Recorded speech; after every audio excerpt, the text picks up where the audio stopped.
चीनी जासूस एक प्रयास है। चीनी कम्युनिस्ट पार्टी की स्थापना के बाद से इंटेलिजेंस और सुरक्षा सेवाओं के लंबे इतिहास और आज की राजनीति में उनकी चल रही भूमिका को चित्रित करने का। 2019 में सीसीपी अभी भी एक मार्क्सवादी इंटेलिजेंस परंपरा को प्रोटेक्ट करता है जो अंतर्युद्ध काल से चली आ रही है। इस अनब्रोकन परंपरा के बराबर कुछ नहीं है सिवाय रूसी सैन्य इंटेलिजेंस सेवा GRUK, जिसे लियोन ट्रॉट्स्की ने 1918 में स्थापित किया था और यूएसएसआर के विलय के बाद भी इसका नाम बरकरार रहा।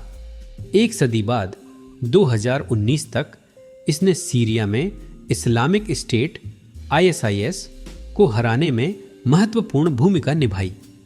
हालांकि रूसी इंटेलिजेंस सेवा से कम्युनिज्म का आइडियोलॉजिकल आवरण गायब हो गया है, भले ही इसके चीनी गुप्त सेवाओं के साथ अच्छे संबंध बने हुए हैं।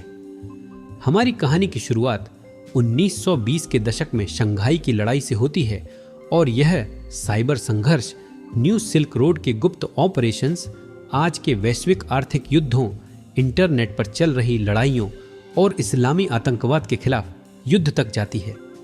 इन नई चुनौतियों के परिणाम स्वरूप चीनी इंटेलिजेंस तंत्र की ताकत में जबरदस्त वृद्धि हुई है, खासकर 2017 से, जब शी जिनपिंग, जो खुद को पीपुल्स लिबरेशन आर्मी PLA का सुप्रीम लीडर और पार्टी का लीडरशिप कोर घोषित करते हैं।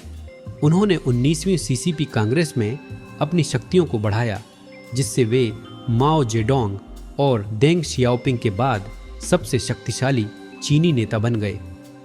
यह एक प्रकार का नव माओवाद था जो व्यक्तित्व के पंथ के साथ मिला हुआ था और एक विजयी मॉडर्नाइजेशन की सेवा में पोस्ट माओ प्रगमतवाद था।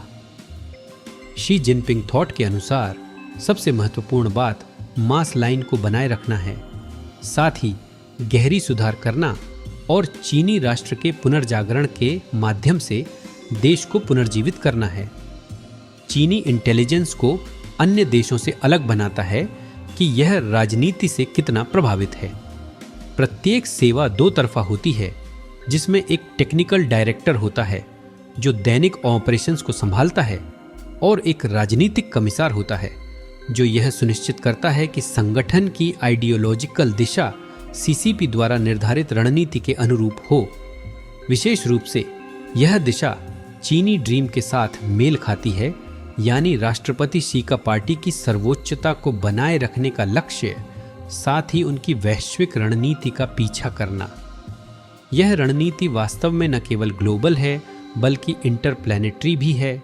बीजिंग ने पहले ही घोषणा कर दी है कि वह 2049 में पीपुल्स रिपब्लिक ऑफ चाइना की शताब्दी पर मंगल ग्रह पर लाल चीनी झंडा फहराने का इरादा रखता है। चीन एक नया सॉफ्ट पावर दिग्गज खुद को ग्रह पर सबसे प्रभावी शांतिपूर्ण शक्ति होने का गर्व करता है, जिसमें वन बेल्ट वन रोड पहल जैसे विशाल प्रोजेक्ट्स शामिल हैं जो एक नई सिल्क रोड के रूप में बिल किया गया। ये एक अंतर्राष्ट्रीय बुनियादी ढांचा और निवेश योजना है, या यूं समझ लें कि शंघाई सहयोग संगठन SCO, जिसका उद्देश्य वैश्विक आर्थिक और सुरक्षा केंद्रों को पश्चिम से एक नए अक्ष पर स्थानांतरित करना है, जिसका नेतृत्व चीन रूस साझेदारी कर रही है। इस संदर्भ में चीनी इंटेलिजेंस का विकास हुआ है। बेशक आंतरिक सुरक्षा, लाओगाई, चीनी गुलाग का प्रशासन और असंतुष्टों का दमन, जिसमें नोबेल शांति पुरस्कार विजेता लियू शियाओबो शामिल हैं, जो जुलाई 2017 में मारे गए, उनकी भी एक भूमिका है। लेकिन इस ऑडियो बुक का अंतिम भाग विशेष रूप से विदेशों में शी के गुप्त सेवाओं के पुनर्गठन और उनकी गतिविधियों पर केंद्रित है। 1980 के दशक में देंग शियाओपिंग ने सेवाओं को मॉडर्नाइजेशन के साथ हाथ में हाथ मिलाकर चलने की कल्पना की।